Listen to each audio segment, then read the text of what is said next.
What is up, everybody? Rhett Thompson here, and we are doing as you can see, a complete micro 4/3 lenses for video tier list, which I made, which took both longer and shorter than I thought it was going to take. So please, it was a lot of work screenshotting all these lenses. Like, I mean, just look at these things. There's like 80 or more lenses we're looking at in this list. So please like the video, share, comment. I mean, no one shares the videos, but you know, do the other stuff I said. And definitely subscribe. We're so close to 1,000 and I want to get there as soon as possible so I can bring you guys even more content like this. So anyway, let's do a quick caveat here.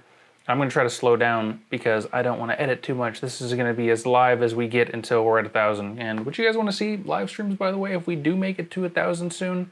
Let me know down below. But yeah, these are going to be kind of a mix of my personal opinions, and of course it's all going to be coming from a video standpoint.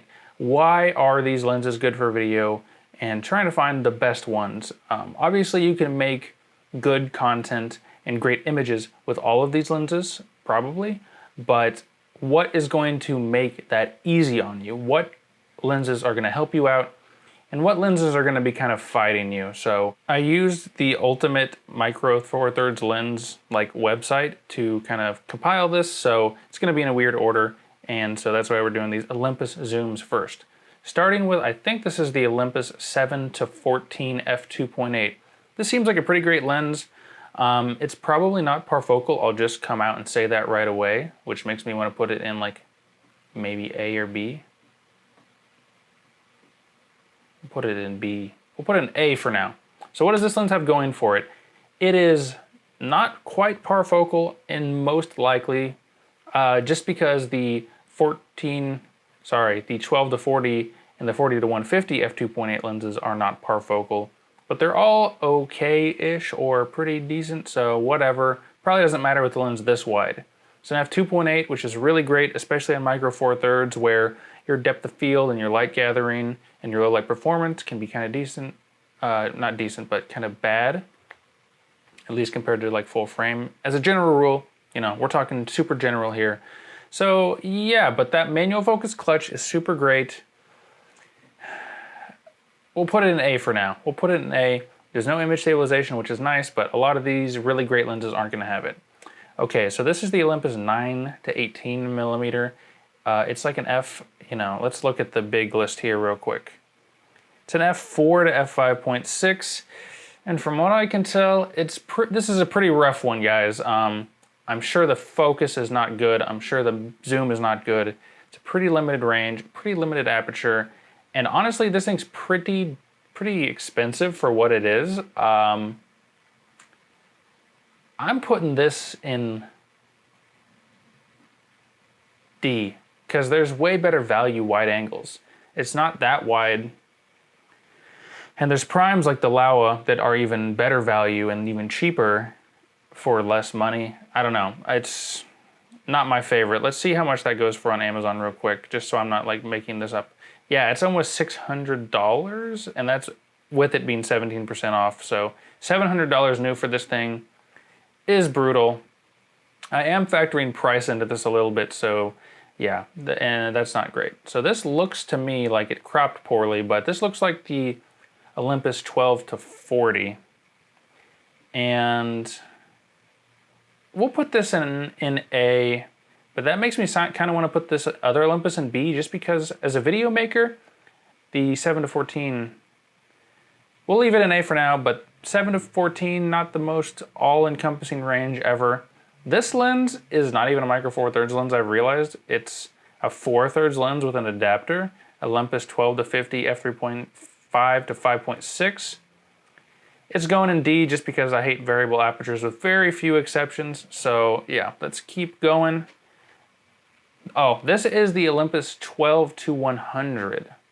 So this lens is really cool because it's kind of like the Leica 12-60, but obviously way bigger, a little more expensive, but it's got that focus clutch, which is cool.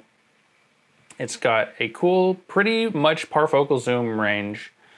F4 is a little slow, but 24 to 200 pretty great zoom range for any lens. And yeah, we'll put this in A as well for now. Oh Lord, another one we don't know.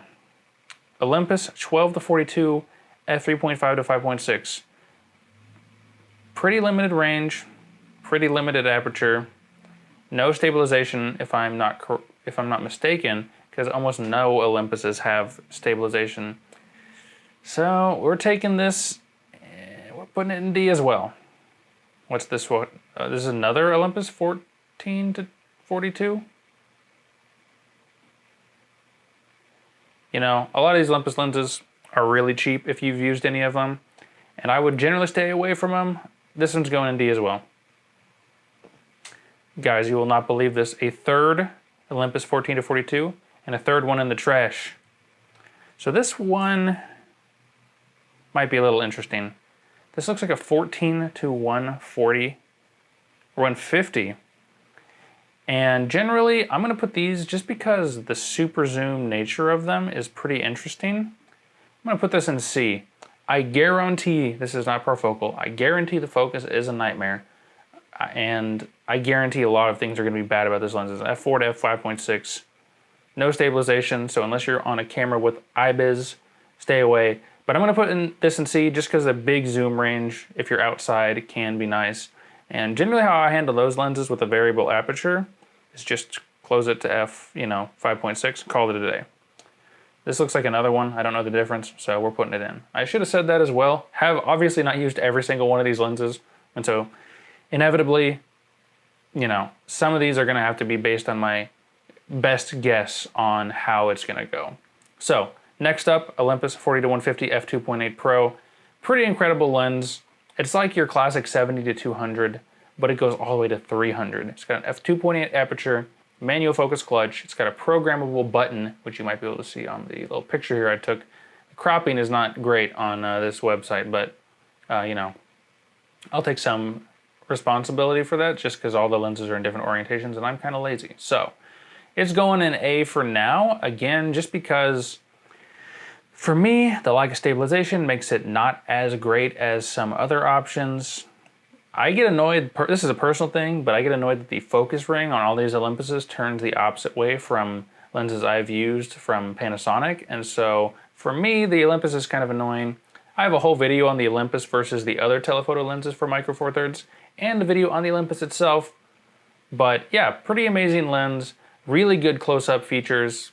It's pretty great for most things unless you have an unstabilized camera like the GH5S or something a little older or something a little cheaper. So anyway, moving on, another Olympus. This is a 40 to 150 f4 to 5.6. My first thought is, why would you get this when you have a couple 14 to 150s? There's probably better image quality, but just looking at this lens, I can tell it's going to be cheap, not super great. And the next lens is pretty much the same story. I think it's just got an R at the end of it, so maybe it's smaller or better in some way. This is a lens that might interest some people. I think this is a 75 to 300 lens, which with the crop factor, of course, is like a 150 to 600, if I'm doing my math right. It is an f4.8 to 6.7, but those extreme ranges can be pretty cool, so we're going to take that into C. Yeah, B's too high, but C we'll deal with. So this is a tough one.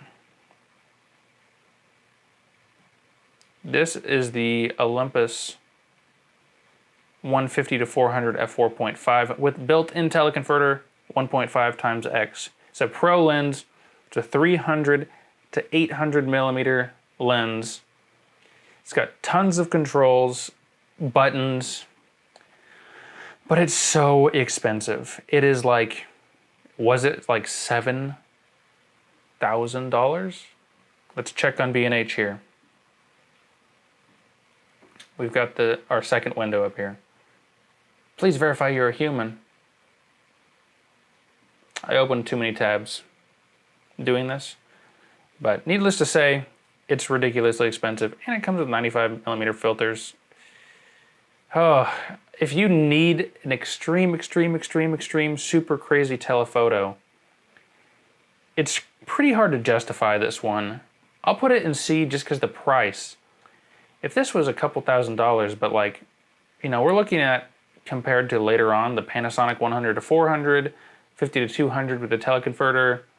I mean, even the 150 to 200 with a ×2 teleconverter is going to end up being a, what, 300 to 400?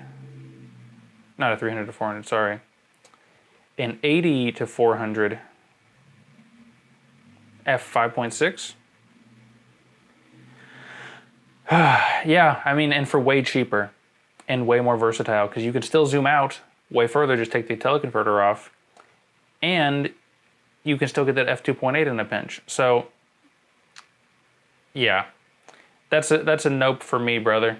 Anyway, moving on, we're on to Olympus Primes now, and again, this is just because of the way that this guy formatted his website and his buying guide. I'll link that in the comments down below, in the description down below, if you're interested. And the first one he has here is the Olympus 8mm f1.8 lens. So this is apparently a 16mm equivalent, but not really, because it's a fisheye, so it's going to be way, way, way wider. You might remember that Camera Conspiracies used this lens for a while, and he would like de-warp the edges, but it seems like a lot of work to get that wide. And so it's got the clutch, it's got all the pro features, weather sealed of the Olympuses, but because of the price and how niche it is, especially for video guys, unless you really know you need that fisheye look, this is like a C or a D for me. Just gonna be real. So next is the fisheye body cap 9mm f8 lens. Put it in D. I can't imagine any video guys using that lens. I'm just being serious. Like, again, if you have a really specific look, maybe, but it's focused to infinity. It's f8. It's super wide. Probably terrible quality. We can't abide by it here. Okay, we're getting into some interesting stuff. This is close to like holy grail of lenses for Micro Four Thirds, and that's the Olympus 17mm f1.8. You might remember we talked about lenses like this in my video comparing all the primes to the Leica 10 to 25, and these lenses were pretty close to getting close to it. Weather sealed, f1.2, incredible bokeh, feathered bokeh. We've got manual focus clutches and a function button, and they're not even super, super big. I want to put them in S. We're going to put them in S for now, just because I really do think they're the best primes for the system. I really do. Next up is a little bit more of a sad lens, the Olympus 12mm f2. This has a manual focus clutch, but it's bad, I hear. I hear it kind of jumps around and isn't really, you know, it's true, it's electronic manual focus like all the clutch focus systems for mirrorless cameras are, but it just doesn't work very well. F2 is kind of fast. I'm gonna put it on B just because I think the price is okay. But I was close to putting it in C, but it's clearly a lot more usable than the ones I put in C so far. Next is, oh, they have the body cap 15mm f8 lens on here, but I was lazy and didn't get a picture of it, so we'll just assume that's gonna be in C or D, because f8, come on now. 17mm f1.8, it's going in B as well. The clutch, if it exists, is again that kind of jumpy variety. 17mm is like 35, decent focal length for a lot of stuff. F1.8 is pretty decent aperture, but in general, I just don't think it's that useful. Here's a lens that looks super, super cheap. Looks like a pancake lens, a 17mm f2.8. I don't know, I can't imagine people using this for like serious video. Its size is its appeal, and so for video, we're putting it in C. Next, okay, go right up to the top. We can really not focus too much on this one. It's the Olympus 25mm f1.2 Pro. All the same features of the 17mm, but at a 25mm, aka 50mm. So that's gonna get a bump up from me right to S tier right away. And following that, we've got the cheap version of it, the 25mm f1.8. We're going down to B. It's fly-by-wire. It doesn't have stabilization. It is what it is. And to finish off our perfection trio, the 45mm f1.2 Pro. That's another great lens. Those three lenses are going to do a lot of work for you. I really wish Olympus had like a 10mm. The thing holding that trio of lenses back is there's no wide angle. 35mm is not wide angle. 28mm, 24mm is barely wide angle to me. And so having 35 as the widest is like, it's real rough. And so that's my only thoughts on that trilogy of lenses. I wish you could get further, but I definitely wish you could get wider. And there is like a substitute lens in here for that focal length, which I'm gonna skip to right ahead. I know people use this a lot to fill that out, and it is, I think, actually it doesn't look like it is a Pro lens, but I thought it was a Pro lens, and that's the 75mm f1.8. So no clutch here. No, I don't know if it's weather sealed. It's a little bit slower at f1.8, but 75mm being like 150mm equivalent, that's pretty great. So I think it's a little more niche than these lenses, and it has a few less features for filmmakers. So it's going a full 2 picks down to B just because it's a weird focal length. It's kind of big. It doesn't have that clutch. I already explained this, but that's where it ends for me. That could raise up. It's definitely better than these lenses if you need that focal range, but the focal range is just not that useful for me. And so we're going back up a little bit, and to round out the cheaper primes in B tier, we've got the Olympus 45mm f1.8, and this one's the most problematic in my opinion for not having the image stabilization. Obviously still no focus clutch, things like that. So, okay, this is a very, this is another C for me. This is the Olympus 300mm f4. It's a 600mm equivalent f4. It's got a lot of great features, a lot of buttons. If you need that focal length, it could be an S. But how often do you need a 600mm lens? Especially when, again, you could speed boost the Olympus 40-150 with the ×2 teleconverter and only lose a stop of light compared to the f4 version, f4 to f5.6 with the teleconverter, exact same focal length. And in that case, you can zoom out from 600 to 80, out from 300 to 80. Then you can take the speed booster off and the teleconverter off, and zoom out to 40 again, and then have an f2.8 again. So a lot of misspeaks there, but we're out here doing our best. So some really niche lenses right in a row. We've got the 30 and 60mm macro lenses from Olympus. And again, if you need a macro lens, it's S tier, but macro lenses are pretty niche, and so what do good but niche lenses end up is in the C and D territory. I think the 30mm f3.5 kind of makes me sleep. Slow aperture, not a great focal length for macro, but in that 120mm full frame equivalent range with an f2.8 aperture, I think micro four thirds could actually, it's hard for me to say if it's a benefit or a negative in micro four thirds. This is a bit of a tangent, but micro four thirds has the ×2 crop factor when it comes to, and the ×2 depth of field factor when it comes to lenses. It's an oversimplification, but it is what it is. And so that f2.8 is going to act like a 5.6 on full frame. And as you know, if you do macro, you really don't want a ton of depth of field because you're going to get a ton of depth of field whether you want it or not, focused to macro distances. And so having twice as much in focus at an equivalent aperture, at a full frame f2.8 is going to have double the blur, which is going to make it really difficult to photograph things. At the same time, diffraction kicks in a little closer and a little sooner on micro four thirds, so you might be getting diffraction at like f11 or even f8 a little bit on micro four thirds. So it's probably a bit of a toss-up for micro four thirds versus full frame. But in terms of macro, I think the Olympus right here might be the best in the system.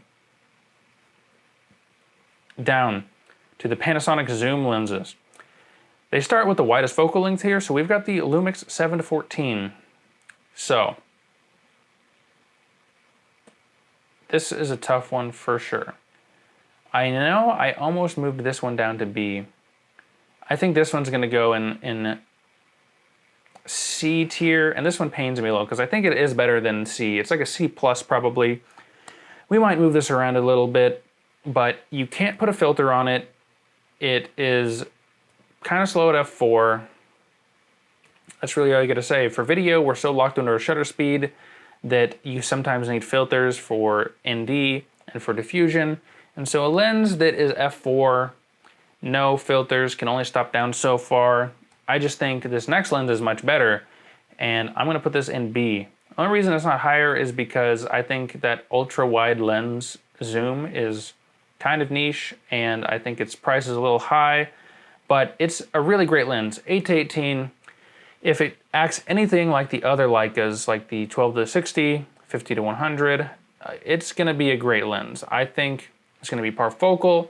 I think the focus is gonna be pretty great, and I think it is in those list of lenses for Micro Four Thirds where the fly-by-wire is gonna be programmable on the GH5 Mark II, the GH6, so you're gonna be able to set a linear focus for some of these newer lenses like the Leica 8-18, 12-60, etc. So it's going in B, but again, it could be higher if you have specific requirements. This is gonna be a quick one. You can just go explore my channel to see a million videos on this lens, but it's the Leica 10-25. It's S tier. It's the best, it's above these even. Put these behind it, because they don't belong. I can't, oh, I can do it.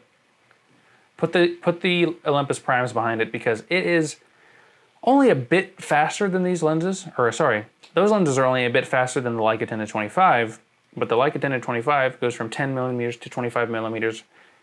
It's slightly slower, but it has a huge zoom range compared to these Primes, obviously. It goes all the way into 25 like they do, but it goes all the way out to 10 millimeters, which is an insanely good focal length. We're on a 20 millimeter equivalent lens now, and it's perfect for this like in a smaller room situations, getting those landscapes, environments. I just can't say enough good things about it. It's a great range, it's a great aperture, great minimum focus distance, clutch focus ring, parafocal, weather sealed, 77 millimeter filter threads. It's just a great lens all around. 12-60, Leica, f2.8-4. This is a tough one. It's gonna have linear focus soon. It's pretty much parfocal. It's got great macro. It's f2.8 on the wide end, which is good. But it is a little slow, and if you're gonna use it for video, you're pretty much gonna just set it for f4. I think it is more useful than the 8-18, and I think it is the best like kit lens in the system. So it's going in A. I think it's gonna be a great video tool for a lot of circumstances. What's this next one? Is this the Leica 12-60? Oh no, this is the, this looks like the 12-35. So as much as I personally don't like this lens, I think this is easily an A for most people, because I think the version 2 is getting the linear focus like we talked about. And I think it's just a general all-purpose lens. Oh, the last one had stabilization too, by the way. These two both have stabilization, and it works really great on all cameras, but especially with cameras with IBIS, where it can work in conjunction with the sensor stabilization to get dual IS to make incredibly smooth shots. All right, I'm gonna disrespect this next lens. It's a 12-35 f 3.5-5.6 power OIS. Is it? Maybe, but I sleep. It's going in D. Actually, this looks like... Oh, I've made a mistake. This, I don't believe is what I said it was. Put it down. This is, I think, is another 12-35. This, these, the images, I think I have some duplicates. So 12, there's a second 12-60. Go away. This 12-35, f2.8 goes up high. I think it might be because of the different versions. Oh, it's a disaster. It's falling apart. Okay, I can see the list on this one. So this is a 14-42, f3.5-5.6. It's a kit lens. I think it's fine. It's a good range, so I'm gonna put it in C tier, and it's great that it comes with your camera, but I think in general, it's kind of bad. Also, do you think if I turn on this fan, I would hate my life later? Anyway, we're just gonna keep going. Okay, so another 14-42, sleep, 14-42. This one has better rings. I've used this one. They're fine. They're okay. Lumix 14-42. It's boring. They're not great. They're not great for video. I'm not gonna lie. They're probably not parfocal. And I don't think the fly-by-wire is gonna be good. This OIS is gonna be useful, but all these 14-45s, I sleep, you know. Actually, I think this was a 14-140 actually. It's going up to B just because the range is so useful, but it's not nearly as good as the 12-60 in my opinion. 35-100, it's the counterpart to the 12-35.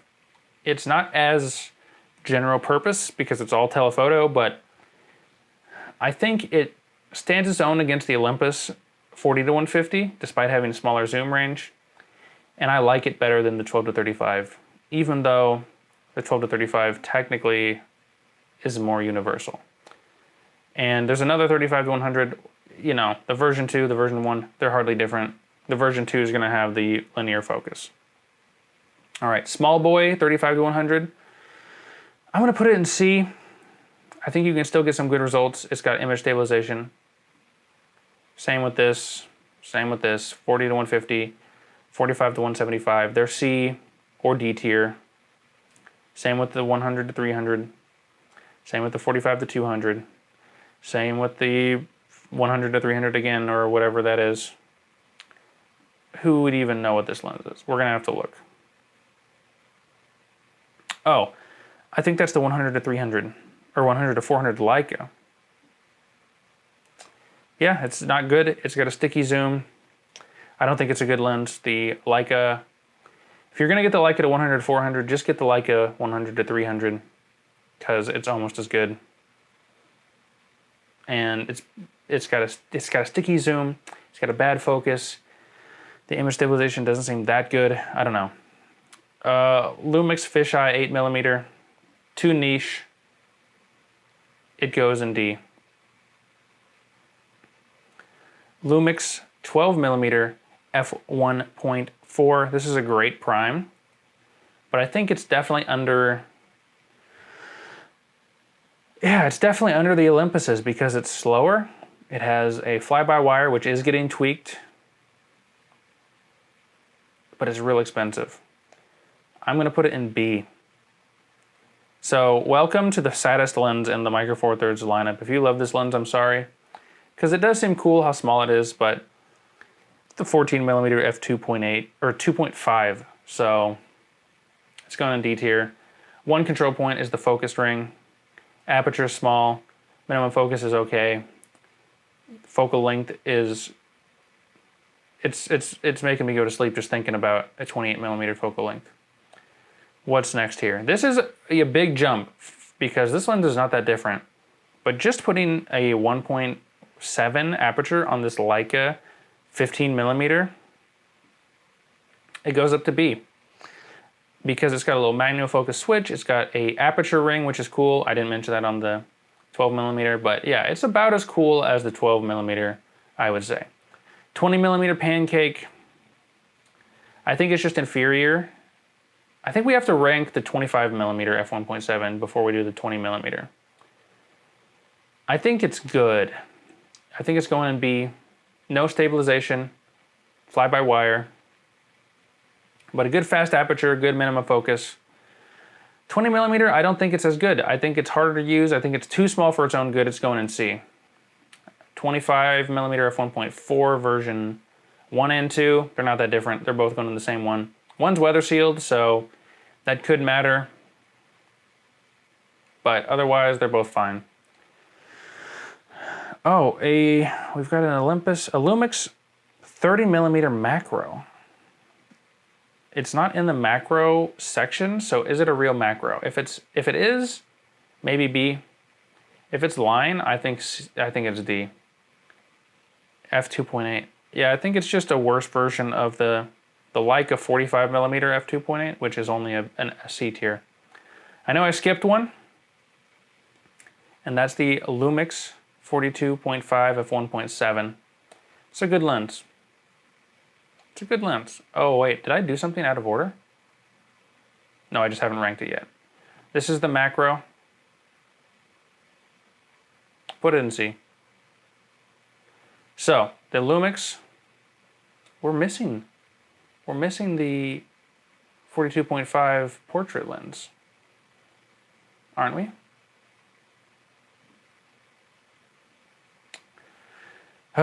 We've failed. Anyway, this is the non-Leica version, the Lumix 42.5, and this is actually going to break out of the standard, like, cheap prime list on Micro Four Thirds to A tier. Oh no, I've moved something. Okay, to A tier. The reason is, it's a 1.7, amazing. That's really good for portraits. It's really good. It's got stabilization. It's got fly-by-wire. It's a downside. No weather sealing. But it also can get you really, really close focus, which I think is really helpful. So this is going to go to A tier just because of how cheap this thing is and all it gives you for its features. It beats the Olympus version because of stabilization. It beats some of the other lenses because it's a portrait length with great minimum focus. It's super tiny, but not too tiny.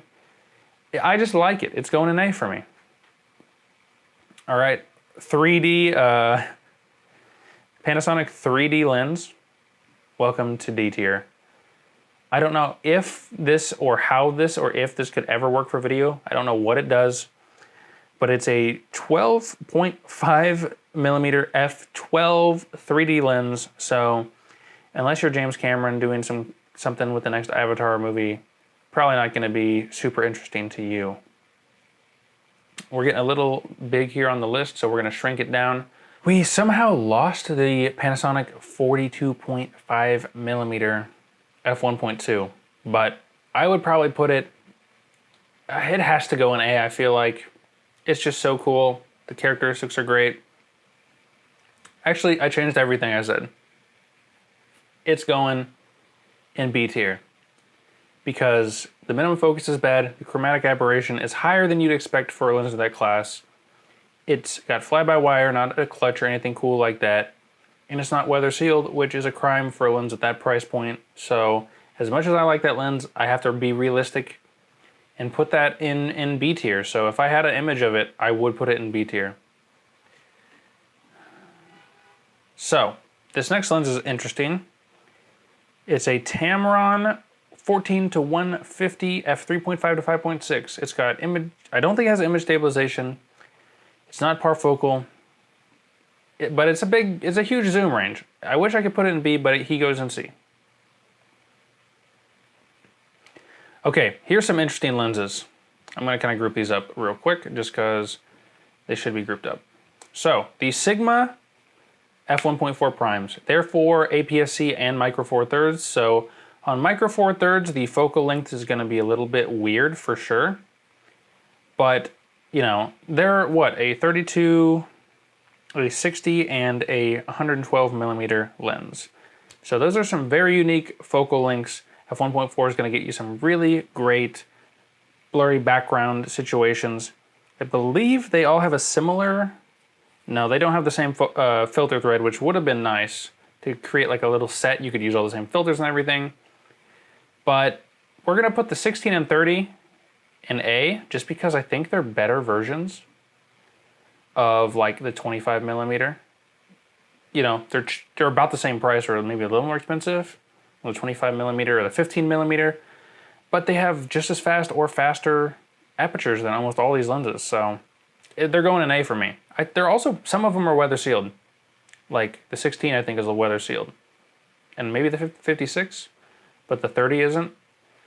So that the inconsistency makes me question what Sigma's doing, but anyway, I'm gonna put the 56 millimeter down in B, just because I think it's a little bit too telephoto to be like 100% practical. Like 112 millimeters is strange, but I still think they're super great.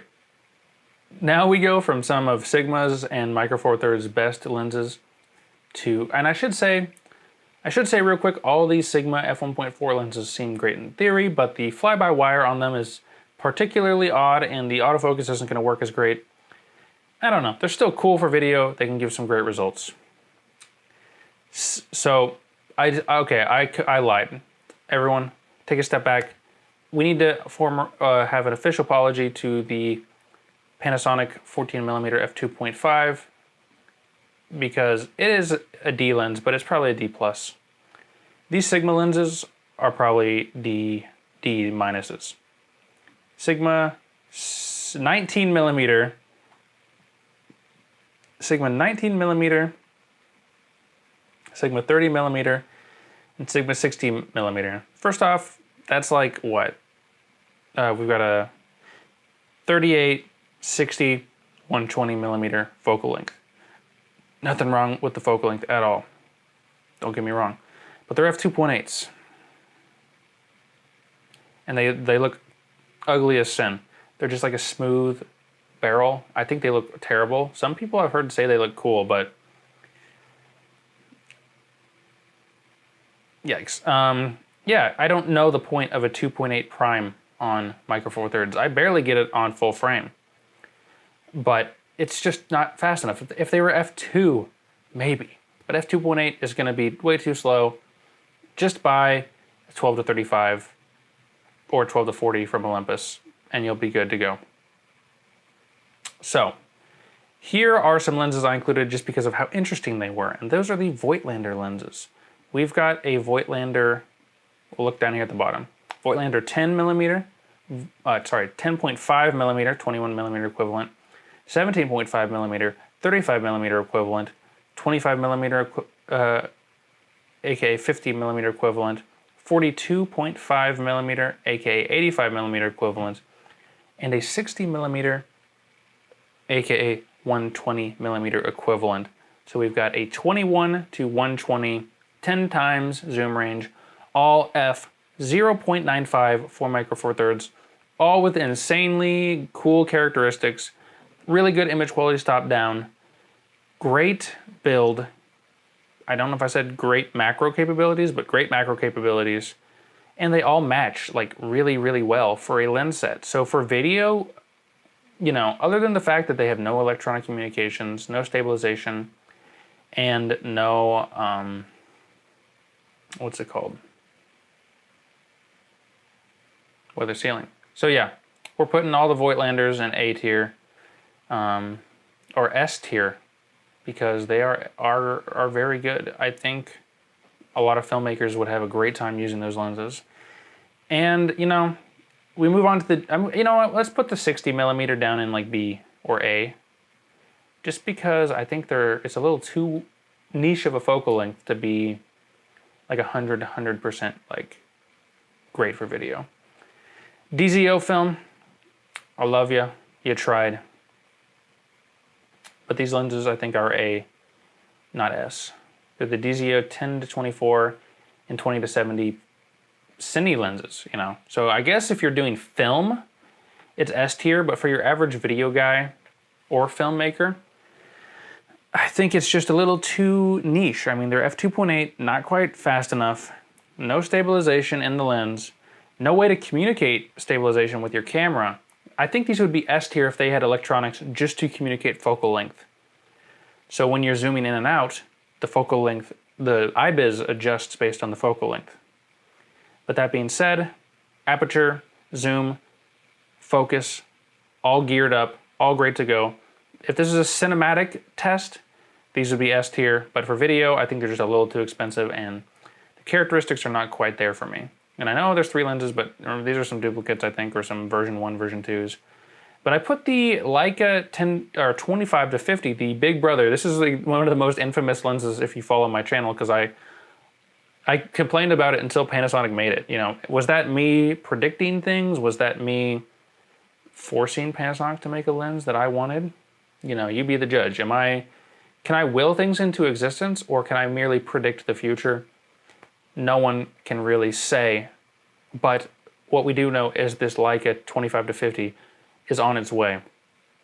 Now, what do I think about this lens? And this might be a subject for a whole nother video. You might say, oh, clearly he's been complaining about it for months. This is gonna be an S tier lens easily, but I think it's not. I think it's A tier.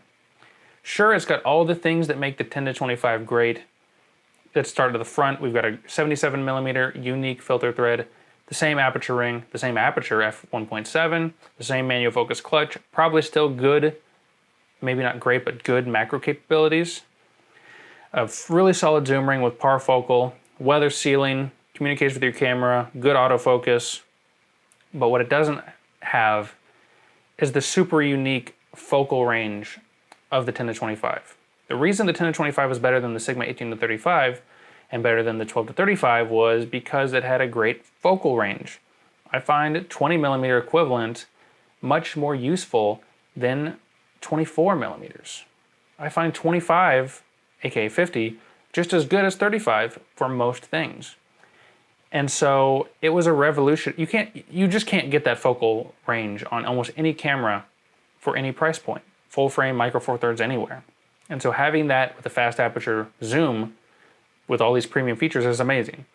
Having a telephoto version of that is also amazing, but 25 to 50 is in no way a comprehensive focal range. It's a little bit more niche. It's pure telephoto, and it's only a 2x zoom range. So it's going in A tier, almost B tier. It's like an A minus. I wish it was a 35, I think the 35 to 70 would have been perfect because you would have got a little bit more reach. It would have placed it full on in telephoto range, which would have been great, but I think I'm really happy with it, but it's just not as groundbreakingly revolutionary as the 10-25 in my opinion. And so that's all of them listed, and you can probably see, most of these lenses go on a pretty standard line, The variable aperture zooms. We're missing another lens too, I've just realized, which is the Leica 50-200, which might be this. But there's a Leica 50-200, which I'm going to put in B tier. Because again, it's a little bit too niche. It's parafocal, it's going to have linear focus soon. But to me, 50-200, 100-400mm is pretty niche for video. And f4 is a little slow in micro four thirds. So it's going in B tier. If you need that focal range, I think it's easily better than Olympus's, what was it? Super telephoto lens, the 150-400. But it's just not as general as I wish it was. And hey, we're missing another lens too to this website. It's out of date. Alec Griffin, I'm on it with you. Not really. Thank you for the list. It was very helpful, but clearly out of date. There's another lens which I think belongs in C tier for its pure irrelevance, which is the Leica 200mm f2.8. That's going in C, I think, for me because it's a great lens. It's got a fast aperture, but it's really expensive. And I just say, look, I can get close to your focal length and aperture combinations with the aforementioned Leica 50-200, which is only a stop slower, but it can zoom out to 50. Or I can get within 50mm of it at f2.8 with the Olympus 40-150. And both those lenses are cheaper, considerably cheaper than the Leica 200mm. So again, I'm kind of sleeping on that Leica 200mm. I'm sure it's fantastic, and I've seen some photos with it that are just honestly blow me away. Same with the Olympus 300mm. But for video, they're just a little bit lacking. So I'm afraid this list has, revealed my bias for zooms. But for video, I can't really express how useful zooms are. Zooms are the bread and butter of any event, wedding, all those videographers. And being able to change your focal length on the fly and still get great quality and still have a fast enough lens is super, super important. And so I think that is, above all else, what you need is to be flexible. And with micro four thirds, sometimes a prime can be useful, but I think all primes are by definition more niche than zooms. Just like telephoto, super wide angle, super macro, super small lenses are more, niche. They just don't fulfill multiple roles like the Leica 20-25 does, like the 12-35 and the 35-100 do. And so, anyway, that's my list. Would I make any changes? Yes, I'm putting the 12-35 in B tier because I think the Olympus 12-40 I think the Leica 12 to 60, I think the Leica 10 to 25 are all significantly better. Oh, can I really keep DZO in A if I put that in B? Oh, yeah, I'm putting DZO in B too, because I just don't think they do enough different. I think that if they were f2.2, f2, they would be great, but they just seem a little big and heavy and crazy for like solo operations. And this is trying to be like a general buying guide for video, so sorry DZO film. Again, if you're doing only films, A tier, S tier. But for video... I didn't get that. Could you try again? So, we made it to the end of the tier list. I feel like it went by pretty quick, even though I've been recording for like 40 minutes or more, so there is that. But that is my definitive tier list of the Micro Four Thirds lenses. A lot of pointless zooms, a lot of terrible zooms, a lot of those Olympus Zooms, please stay away from. They're not good unless you're just gonna like set it up, focus it with autofocus, and hit record. If you're gonna follow your subject or zoom in and out, or move your camera around, they're gonna be pretty bad. I've owned a couple. I always thought they'd be better than they were, and they never were. Same with some of the cheap telephoto Panasonic lenses. The zoom is just sticky and they're just not fun to use and not inspiring to use.